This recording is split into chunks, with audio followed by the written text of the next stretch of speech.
kan mga lakdang panglegislatura na dinara asin pinagdinuhan ni Albay 2nd District Representative Joey Sarte Salceda sa Kongreso kan Pilipinas. Tudi sa GB, madiskutir kan manlain-lain na programa, plano asin aktibidad kan Tudi Congressional Office na may katuyuhan na makatabang sa pagpapalanggaw sa sosyo-ekonomikong kamugtakan kan namamanwaan. Tudi sa GB, bihikulo kan barangay asin namamanwaan na hayag ang sa indang mga inagrangay asin kahagadan na kaipuhan masimbagan kan mga nanunungdan.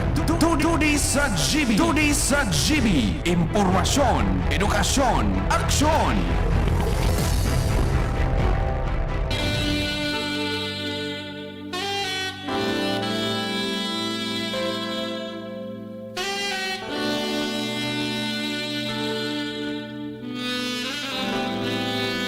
Mga tugang maray na hapon po ganaray sa gabos ng mga parantabay kan tudi sa Global Albay.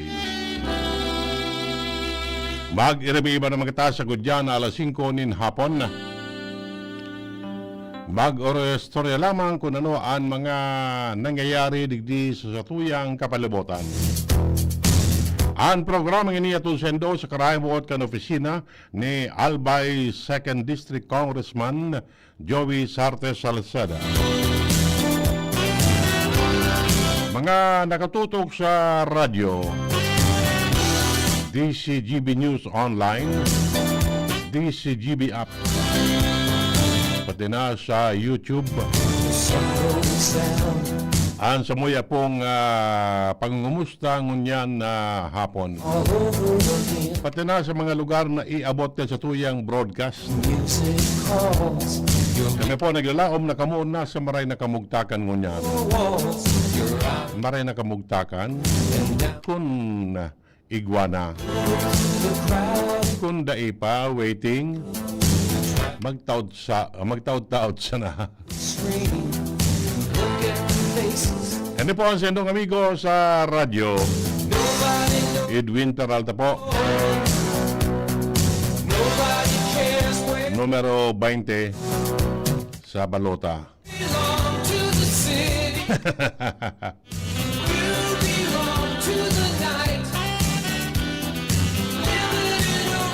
Ano yan, may kunya na daw, bikla dun mo. Linggo na mara na digdi tayo liunta. Ha? Doy dara mo na digdi. Tayo ay ipailing ta. Ha?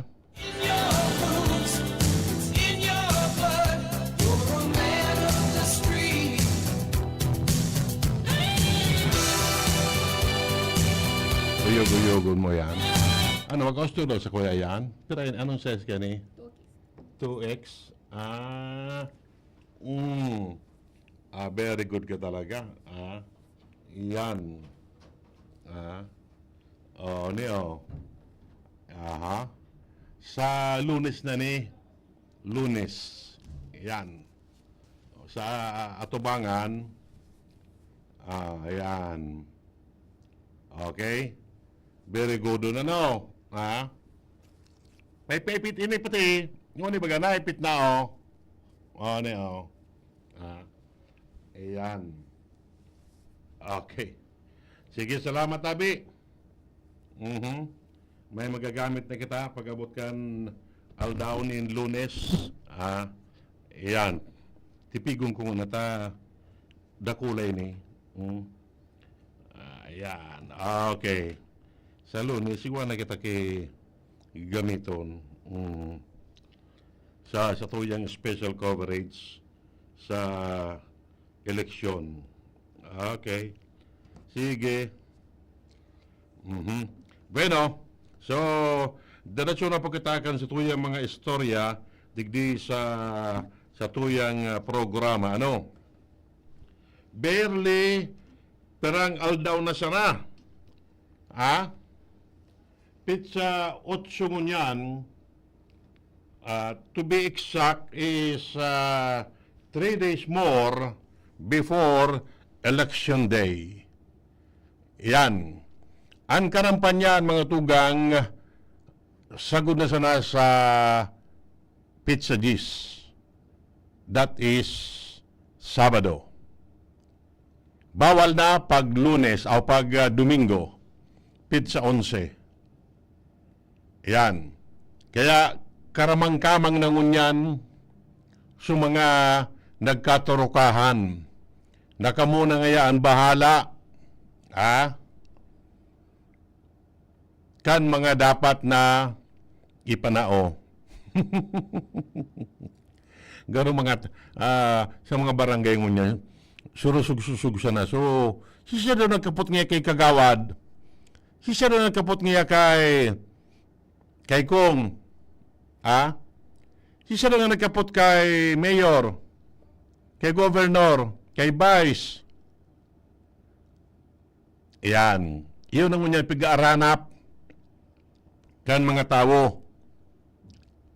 Baka nga de ko kasabay dyan sa lista. Ayan. Despite the fact na ang kampanya kan gobyerno, kan COMELEC, iyan na pig-apod na kontrabigay or vote buying or vote selling, iyan. Di manggiraray na kukurtar. Pero likayan sa natabi nindo, so mga nagkakarapot kaiyan, ilikayan nindo, tabakan matawan nindo, empleyado kan COMELEC. Rimati ka mo dyan. O bien, bakaan matawan nindo, mga uniform personnel, police, militar. Rimati ka mo dyan. Minsan ka. Pero kung rinesibi kan ibang otoridad, sabit man siya sa vote selling. So nagtao, sabit man vote buying. Kaya, kuidaw ka mong maray. Likayan tabi nindo. Sabi, aminado ang Commission on Election, nangaya kami, kulang ki mga tao. Kulang sila ki mga tao na mabantay dyan. That's why, nag-deploy, nakipag-coordinate sinda sa ibang mga law enforcement agency, natabangan sinda. Kaya, sa mga barangay, igwa ki magpapatrolya dyan. I just don't know kung uniform sila, naka-uniform or plain clothes. Dapat maikmat ka mo dyan. Dipisil na. Dakulang bagay, dakulayan na kompromiso. Kaya, hindi ko na noon mga strategy despite kayo ng pangapudan kan COMELEC, hindi, manaali na. Tayo naman ang kultura ngunyan. Kada bis may eleksyon, ang bigdala uman ka mga botante, supalaman. Ayan. Tuod na. Tuod na sa mga tao. Ayan. Noarin daw mapupundo ini. Or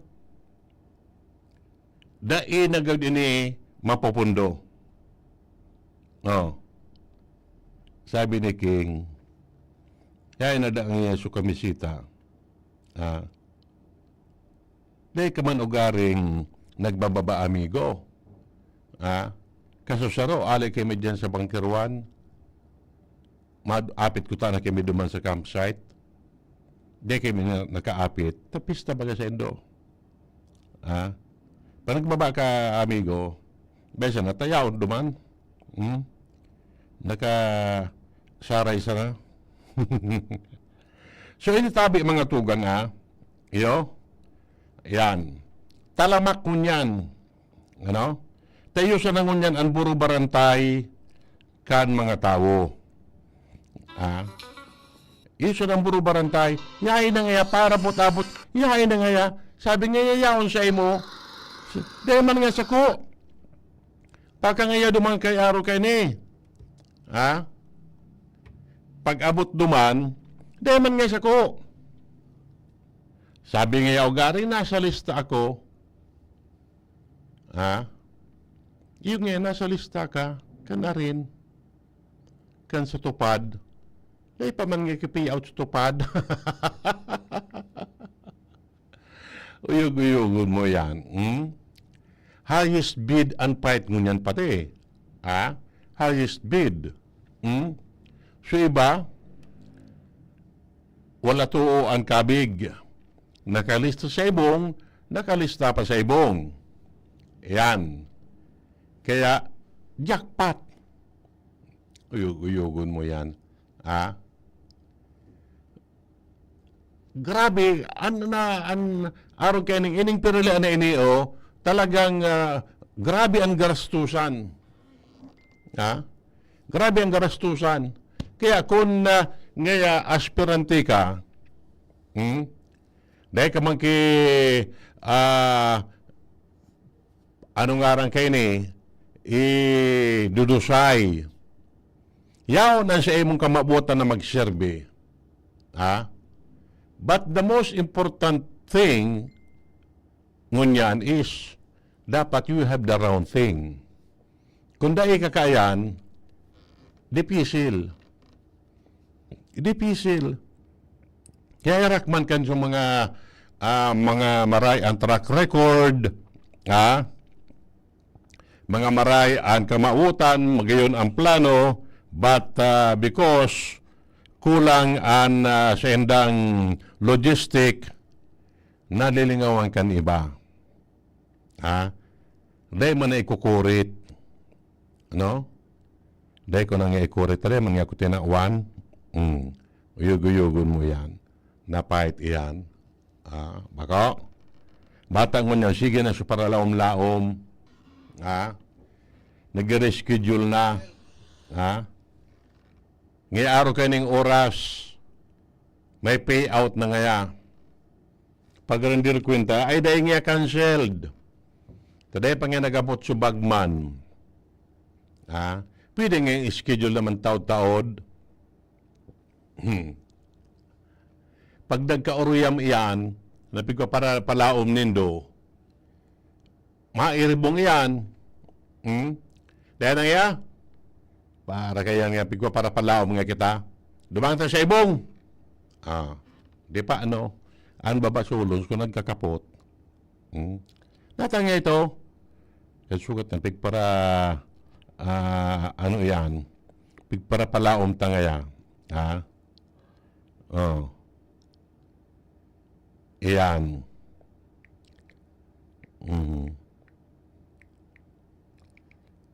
Okay. Bako? Kaya, likay-likay man ka mo. Ano? Okay, sige. Bueno, so, diretso katakan sa tuyang mga istorya, digdi po sa haros, mga grand rally ng unyan Ining last 3 days, sa aga sa good pizza gis, ayan. Ano na yan? O yun yung mga grand rally na yan. Ano? After May 10, pag Domingo, yan, super paingalo na. Yo? After all those days or months, gayod, inda ko lang siya iba kung na-saturate, so, mga dapat nindang durumanon. Kung nagkaralibot ninda. Baka siya iba baka natika po. Natika po sa oras or kinulang sa oras. Iyo? Okay. Sige. Bueno. Ngunyan, may nga nagluluwas na mga survey, yan, digdi sa tuya, nagluluwas naman na dominant ang lakas. Bot sabiyon, mga tugang, sa mga pambatok ang lakas, digdi sa Albay is now leading sa mga survey. Survey man sana yan. It doesn't follow na iyon na yan. Sabi nga ni Ibaga, ang final survey will be on Monday. No di, sa mga nag-survey, nagapot-apot, kung mo niyan nga gigibuon ang pirlian, sisay ang mga buburutuan nindo. Yan. Bako? For example, base naman sa survey, si Kong Joey, iyo po ang leading for governor.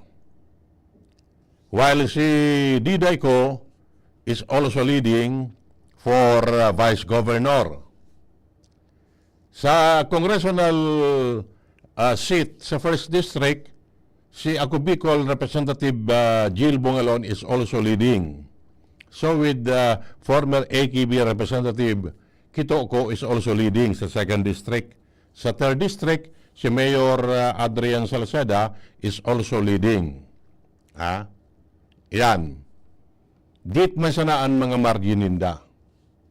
So, iyan ang mga percentage na yan that will be converted into votes sa Lunes.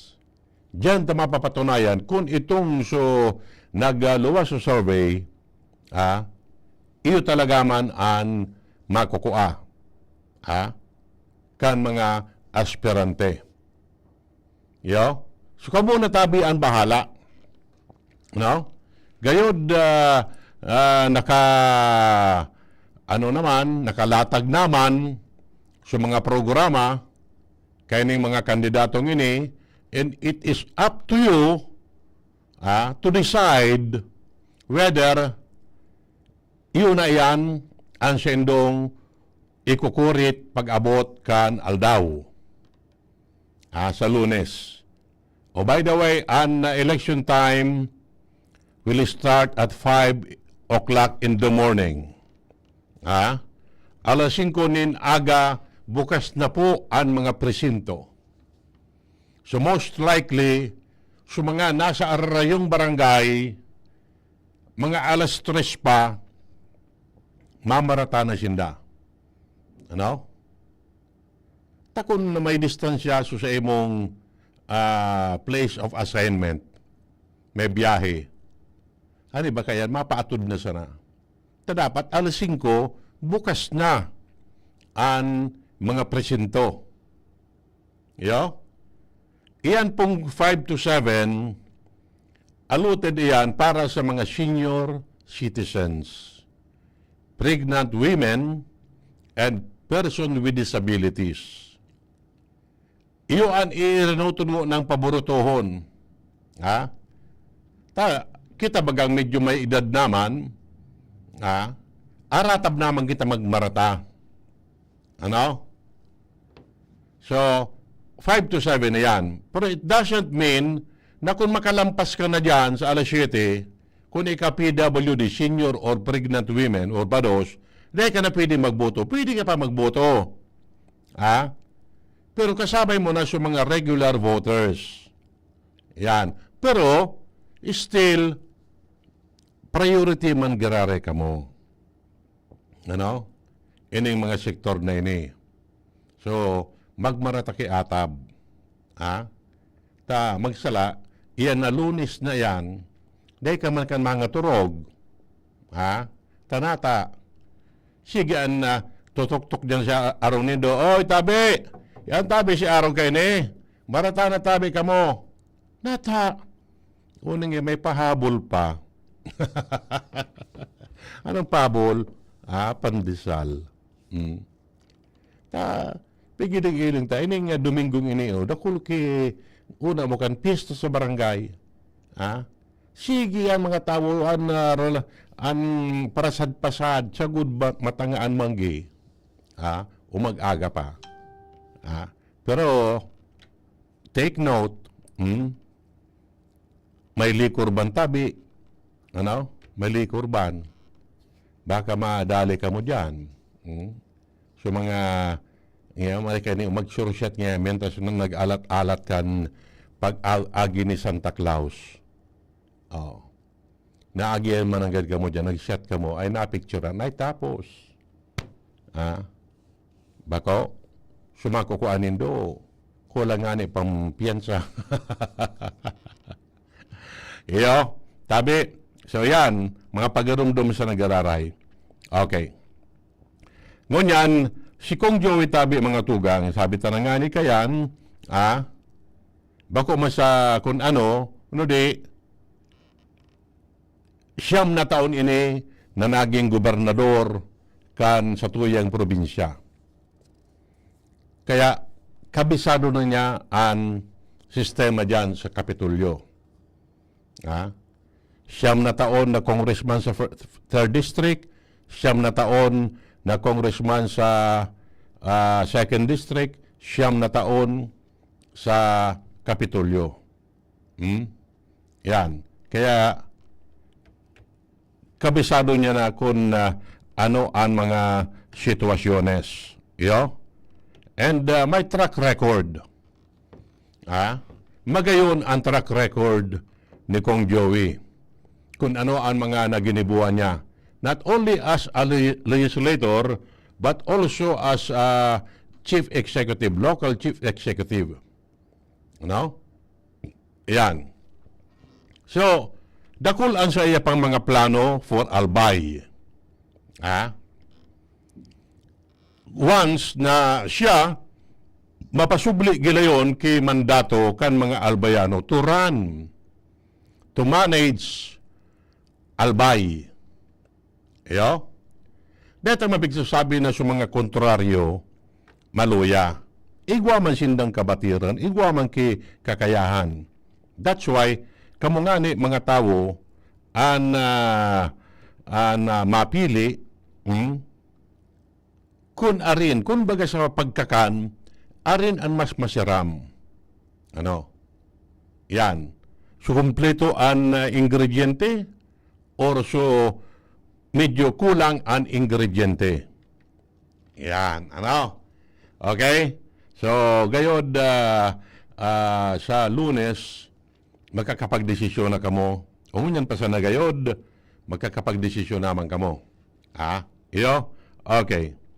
Tabi, babasaon ko ini, yan. Sabi po digdi in toto ini babasaon ko, Albay 2nd District Representative Joey Salceda expressed optimism on Thursday that the Philippine economy will see stronger growth in the second quarter, citing more stable global trade expectation and a potential rebound in capital formation.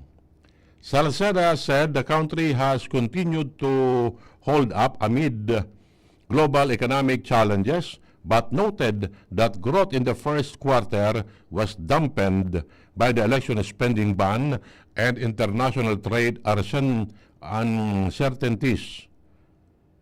The Philippine economy continues to withstand global headwinds.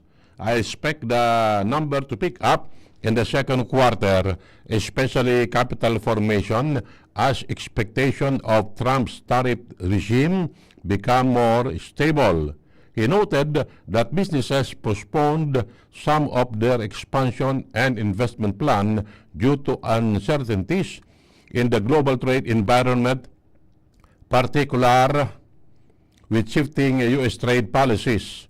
To mitigate the impact of international market volatility, Salceda said he plans to recommend a package economic measure to President Bongbong Marcos. This include streamlining export procedure, expediting the issuance of trade-related permits and documents, and improving access to existing tax incentives for businesses.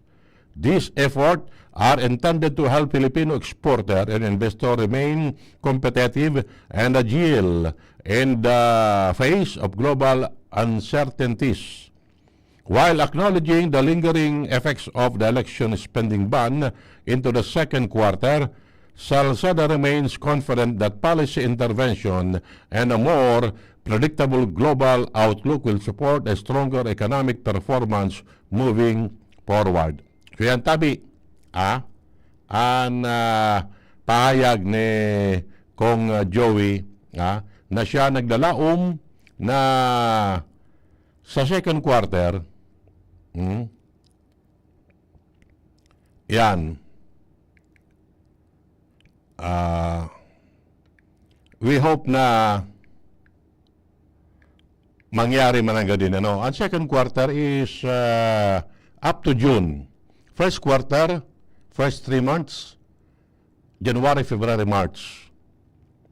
Second quarter, April, May, June. Nasa second quarter kita ngunyan. Yan. So, we hope na after election, mangyari man ang God. Baka? Okay?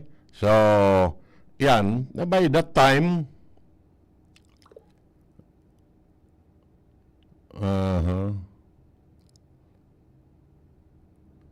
yan.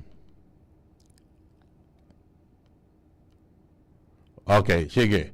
35 minutos po makalampas ang alas 4. Mabalik po kita. An oras hatod sa Indokal. Plemex for Kids. Mommies, agapan agad ang ubo at plemang nakabara. Pambatang lagundi.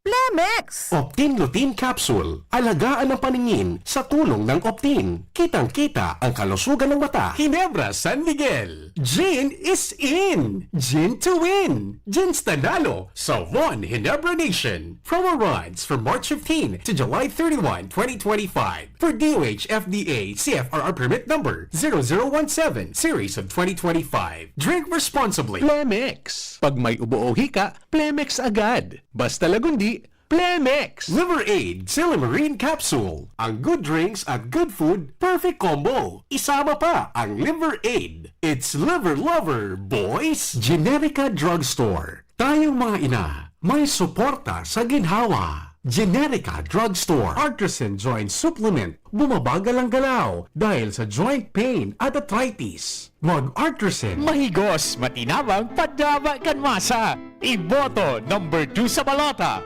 Adrian Salceda para Congressman. Angat ang lahat sa 3D. Adrian Salceda, Adrian Salceda. Tunay na akik ang tercer distrito. Nonoy Kap Adrian sa tuyang idolo.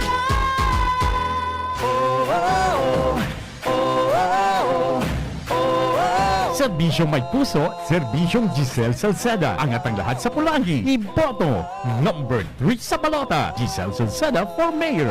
Giselle Salceda, kayo ang bida, angat ang lahat ng bayan. Serbisyong Giselle Salceda ang kailangan. Angat ang lahat.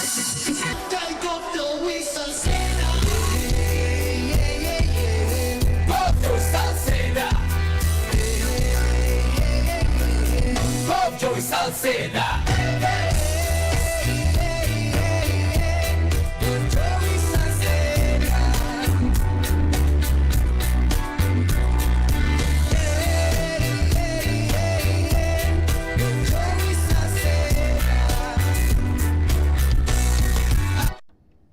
Okay na, sige. So, diretso na po kita kanina pa niya mga istorya. Sa Agatabi, May 9, magkakigwa ki Pulangi Payaba ko Grand Rally. Diyan sa,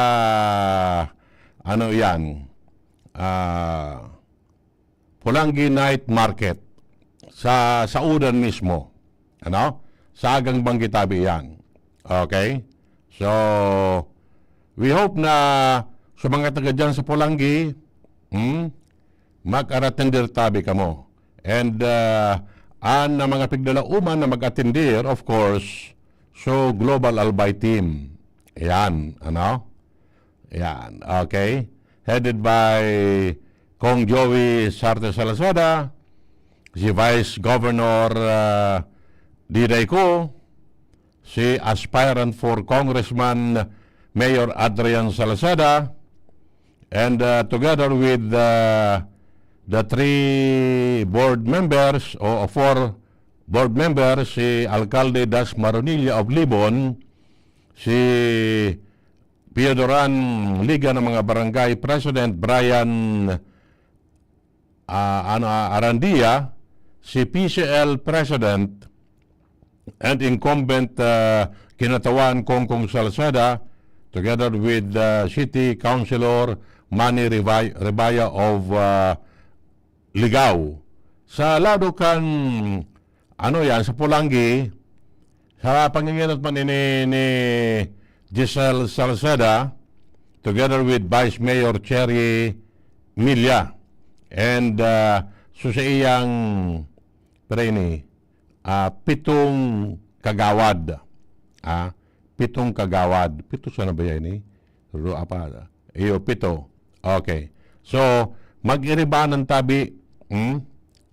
Yan. Sa aga tabi yan. Okay? Sa tabako, garo ngunyan manggaw dito. Kundi ako nasa sala. Garo ngunyan man. O kung bako man sa aga. Yan. Kaya sabi ta na nga ni mga tugang, yan ang sagod na sanaman sa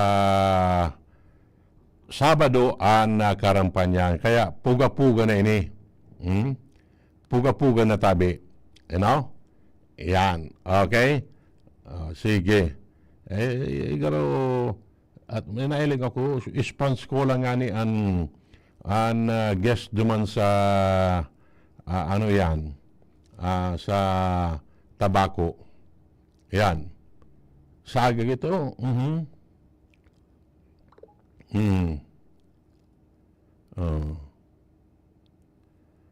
Yan. Okay. Sige. Sige, tabi Okay? Sige. Kana kaaging aldaw mga tugang, nagkaigwa ni ceremonial turnover kan cheque diyan sa Aleco para sa rehabilitation kan Aleco. Ini po, through the efforts of Ako Bicol and Kong Joey, sinda so nagturuwang-tuwang para mas na makakakonsigir nin kantidad. Pero itong cheque, 4 na cheque dito, worth 367.8 million pesos. Yan. Na-turn over na. Yaon pati su NEA Deputy Administrator, and of course, yung mga taga-Aleco. Saan ito mapapaduman? Tango niyan baga, kay po ang talagang i-rehab ang Aleco para mas lalo tang mapakaray ang serbisyo. Saan ito mapapaduman? Itong kantidad na ito. May paliwanag yan si Engineer Mark Jesan Lucilo na yung pamayukan technical gaw dito or operation kan Aleco. Kung saan ito mapapaduman na kantidad na ito. And likewise, after kay Engineer Lucilo, may pahayag man si Kong Saldi, manunod yan sa rehabilitation kan Aleco. And iyan mga tugang, sabi ta na nga ni, si Kong Saldi and Kong Joey, si Kong Saldi sa APRO, si Kong Joey sa Ways and Means, sa Kamara de Representantes. Kaya sinda ang nagdisponir nin budget, nin fundo, para mas na ma-realisar ang mga programa digdi sa tuya. And hopefully, baka lamang dahil na kita magparabro brown out. Okay? So, yaon si Engineer Lucilo sa paliwanag kung saan ito mapapaduman itong kantidad na ito. 2024, malaking impact po ito na may natulot sa buong laban. First, dito pong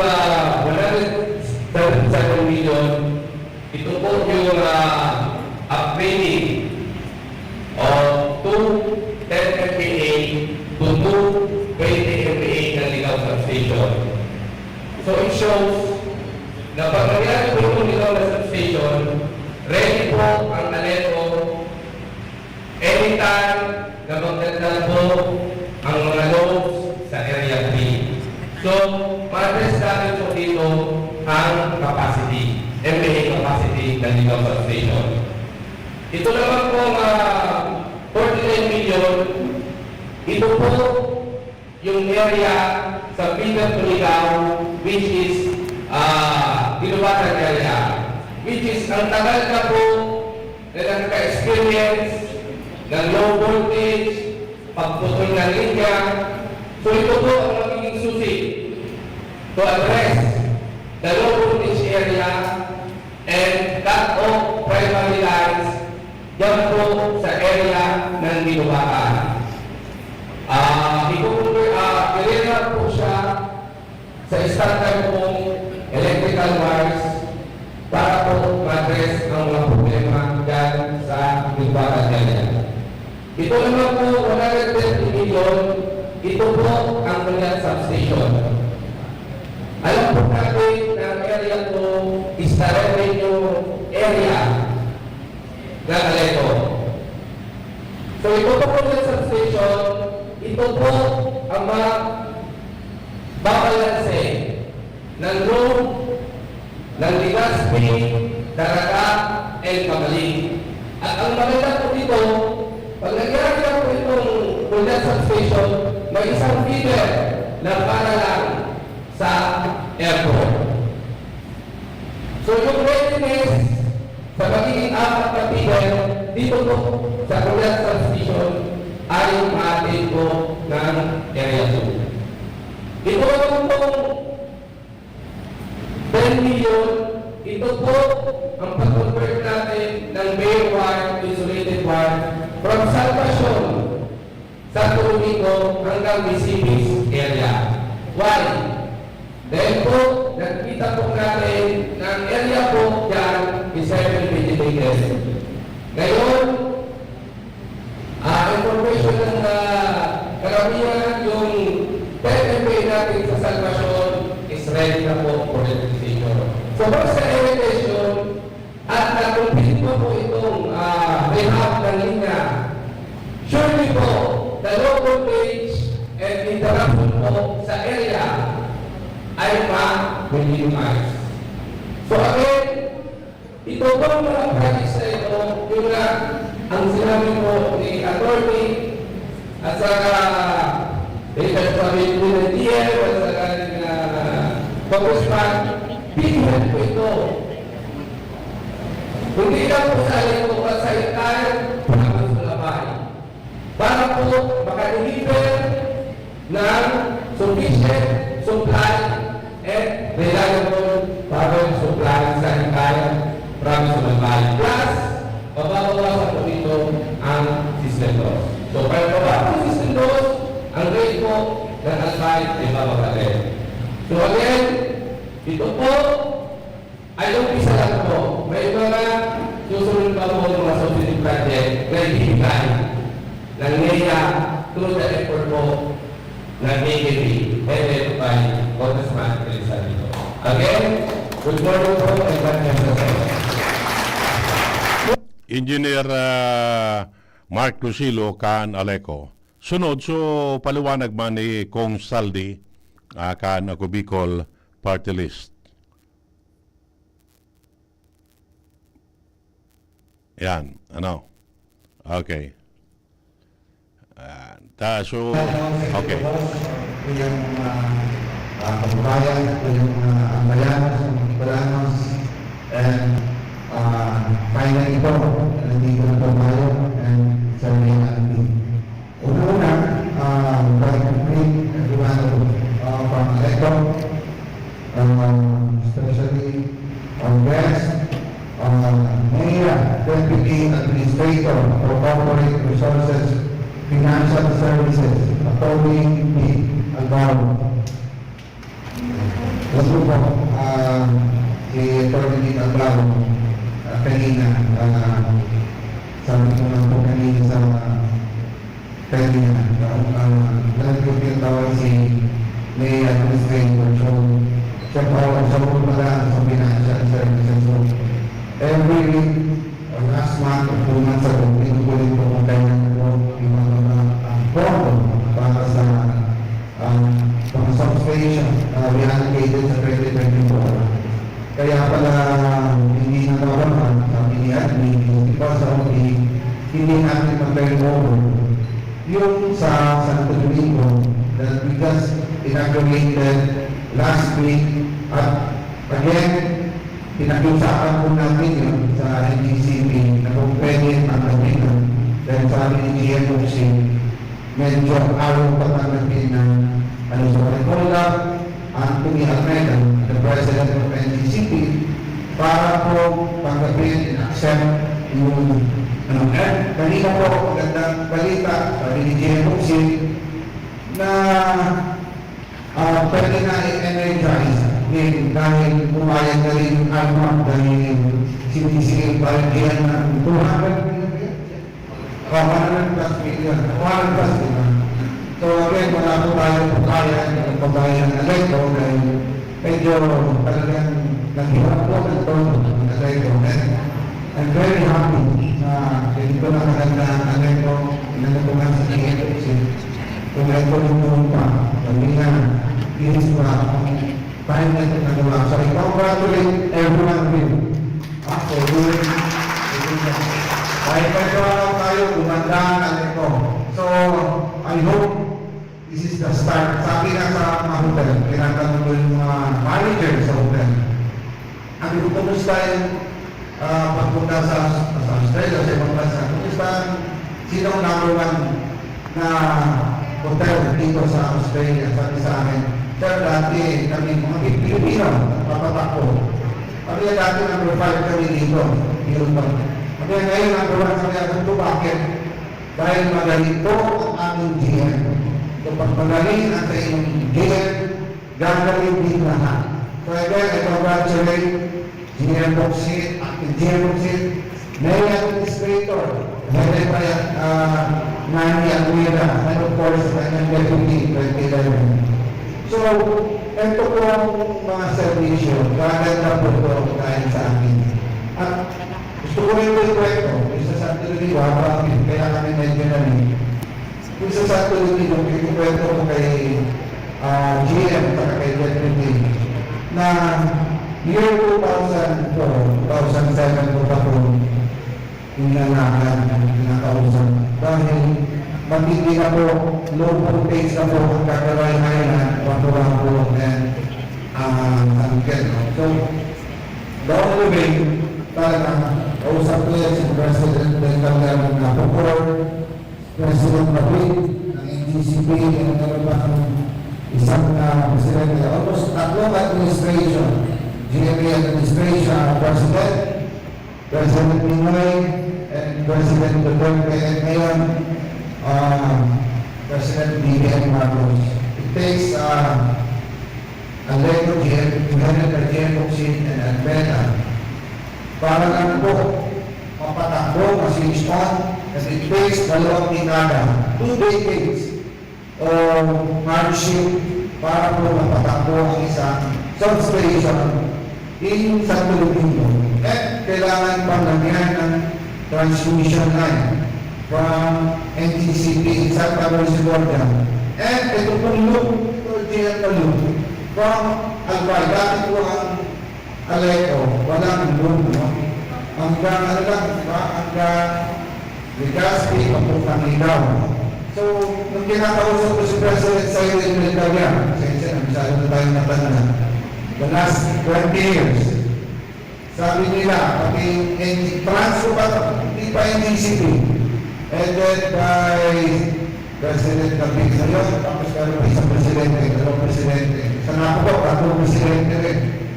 Ang sabi nila, the only way para mapaganda ang Aleko is to connect the whole loop ng buong probinsya ng Albay from Timi to Tabaco to Legazpi and from Ligaw to connect sa Forest District. So finally, nalagyan po ng line Legazpi, papuntang Santo Domingo, and Tabaco. Ang problema yung substation, ngayon lang po natandaan. transmission, if I remember right, siguro mga 2018 lang yan, 2017 natapos. Pero yung 69 kV from Santa Lucia to Salvacion, nagawa na rin, tapos na rin, and gawin lang po. And hopefully, na-energize natin GM sa GM, pwede tayo mag-switch on Thursday, kakanta. So, from there, meron po tayo, ito i-inaugurate natin, in-inaugurate natin last 2 months, yung dalawang substation sa, yan ba? So, ito lang ha, pwede naman dyan, para may panlangan nila, gano'n ang hardship. Una-una, kanina pala, sabi ko natin natin, sana hindi na bukin ang dalawang dekada. Napandingan to yung Santo Domingo. It was funded 2013. I started working with 2004, napandingan 2013. Etong ginawa natin ngayon na turnover of checks. 2023 lang pumunta si GM sa akin. Sabi ni GM, pwede mo ba kami tutulungan? Lagyan ng 700 million yung substation. Yun ang kailangan namin. So right there then, 2023, we're working on the budget. Sa 2024, with God's grace, ginagay po natin sa jury, Bayan Jury to JA. Talagang po ang 300 million na-approve po ng national government. So again, maganda po at buti na lang si GM pumasyal sa aking opisina. And kasama rin nun si Mayor Administrator Olvera, nakiusap siya kung pwede na lang yan. Sino ba naman ang hindi tatanggi na lalagyan mo yung sarili mong bayan, sarili mong probinsya? At yung mga kandiyan, usapan namin kanina, of course, charity always begins at home. So kailangan ang ating probinsya maayos din. So, last year, sabi nga naman ni Gian, kasi magbabrown out na naman nila, pag-uday na hindi pa natin nagagawa, sabi niya na, ano ba talaga sa Gian, parang walang brown out. Sabi ni Gian Lusin, kung gusto mo walang brown out, every bayan, lagyan natin ng substation. E kung magkano kailangan mo, kanya 1.5 billion. At pagkala mo, 700 billion lang. From 1.5, nagagawa ko 1.8 billion na. So, ganyan po, maganda sa akin ni Gian Lusin, nagawa ko na yan sa Bataan. If I made that to Bataan, gawin natin sa Albay at pagiging natin mo. So, Albay po, pagkagawa natin yan, magkakaroon po tayo na matinong servisyo at matinong ito. Kailangan lang po, kailangan lang po ma-maintain natin ito para sustainable na services. Anyway, ito po, basahin ko na yung ginawa ng magandang mag-prepare ating lubos po ako nagpapagdama sa inyong nahilin, napagpagdam at pagkakataon na makasama sa napakalang ng araw na ito. Ang formal turnover na pondo para sa dalawang malaking proyekto, ang bagong 20 MPA, Ligao Substation, at isang 20 MPA, Caraga Substation. Mga lugar, hindi po simple proyekto ang pagtatayo ng substation na ating pinantuhan. Ito ang simulan na mas pinalakas at mas maasahang serbisyo sa kuryente sa isang matagal ng hiling ng ating mga kabayanos. Kamakailan lamang kung ang natin pinuksan ang bagong 10 MPA distribution substation sa Barangay Salvacion, Santo Domingo, Albay, isang masaysayang proyekto na tutuon sa matagal ng problema sa kuryente sa mga bayan ng Santo Domingo, Bacangay, Malilipot, at Tapaco, at Candaway Island and Philippines. So, kahapon ko, sabi ko rin, sa aming pag-inaugurate ng mga patrollers na binigay natin sa Albay Provincial PNP. We gave 30 patrol cars and inaugurated the PNP buildings. So, nasabi rin natin doon na kung mayroong zero billing tayo sa BRMC, sa Bicol Regional Medical Center at sa iba pang mga hospital, dapat zero brownout na po tayo sa Albay. Yan po ang pinag-specific na sana since meron mo tayong induction station and aayusin ang mga lines Hirobusin, kaya na natin ipangato sa aming mga kababayan na magkaroon ng zero brownout. Kung na kailangan, siyempre meron yung exceptional, di ba? Meron parating clause, di ba? Paano pag si NDCP pinatol or nagkaproblema yung sa kanyang substation? Paano yung power plant? Kausap ko na si Deputy Administrator for the last 15 years. I've also been lucky, iba po ako congressman. Dapat ang NDCP i-implement ang kontrata niya na magkaroon ng ancillary services. Ang ibig sabihin po ng ASPA, yan po ay reserve power. Kailangan meron tayong reserve power. Nasa kontrata nila yan na magkaroon ng ASPA. So, hindi na-implement, kailan sinasagot na nila deputy, sabi nila, takas daw yung kuryente. Ano yun mo naman yung kuryente? Noong nagamit naman kasi kuryente natin, ano yun naman yung kuryente sobrang baba? Wala naman service. Okay? So, kailangan natin mag-try. Ganito rin sa Legazpi. Ano yun naman ang Legazpi Rapid District? Wala naman tubig. Lahat na lang po problema. Tubig, kuryente. Pero lahat po yan, maayos natin. Sa Water District, naglagay rin po tayo ng subsidy ng almost 300 million this 2025. So maayos din mo kasi hindi rin inaayos yung servisyon.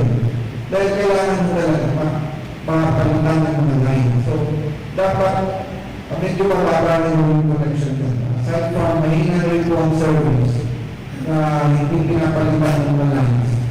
Kailangan din mo natin magaling sa Water District. Kailangan din mo natin magaling ng mayor. Kasi ang mayor po, siya ang nag-appoint ng mga director. Siya rin ang nag-appoint ng GM through na instruction sa director kung sino ang ilalagay ng GM. So, if we have katilong public servant, katulad po ng sinabi ko, sa isang hotel, hindi ko ang hotel kung magaling ang GM. Okay, so yan po ang paliwanag ni Kong Saldi, na katawan niya si Kong Joey para makadisponir kay itong 367.8 million pesos na subsidy fund para sa Aleco Rehabilitation. Okay? So, sa pagi po kayan, dyan po minatapos ang satuyang programa tudi sa Global Albay. At sendo sa Karayang Buot, kan opisina ni Albay 2nd District Congressman Joey Sarte Salceda. Thank you and maray na hapon sa Endo Kabos.